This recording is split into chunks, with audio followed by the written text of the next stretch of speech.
అయినా ఎన్టీఆర్ గురించి నువ్వు మాట్లాడుతున్నావు. అసలు ఎన్టీఆర్ గారు ఆ పార్టీ ఎప్పుడు పుట్టిందండి?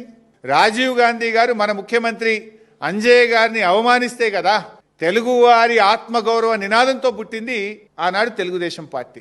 ఇదే కాంగ్రెస్ పార్టీ ప్రధానమంత్రి రాజీవ్ గాంధీ గారు మన ముఖ్యమంత్రి అంజయ్య గారిని అవమానిస్తే ఆ రోజు తెలుగుదేశం పార్టీ పుట్టింది. తెలుగుదేశం పుట్టుకనే కాంగ్రెస్ వ్యతిరేకంగా. ఎన్టీఆర్ గారు ఆనాడు కాంగ్రెస్ పార్టీకి వ్యతిరేకంగా జాతీయ స్థాయిలో నేషనల్ ఫ్రంట్ నెలకొల్పిండు కదా. కాంగ్రెస్ భూస్థాపితమే నా లక్ష్యమని ఎన్టీఆర్ గారు ప్రతినబూనిండు కదా. నిజంగా కాంగ్రెస్ భూస్థాపితమైతే ఎన్టీఆర్ గారి ఆత్మశాంతి చేకూరుతుంది. నీకు అంత ప్రేమ ఉంటే పోయి తెలుగుదేశంలో ఉండే నువ్వు ఎందుకు కాంగ్రెస్లోకి వచ్చినావు?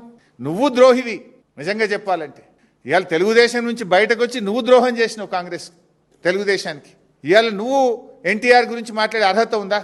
ఎన్టీఆర్ జీవితం అంతా కాంగ్రెస్ వ్యతిరేకంగా పోరాడిండు. గల్లీ నుంచి ఢిల్లీ దాకా కాంగ్రెస్ వ్యతిరేకంగా పోరాడిండు.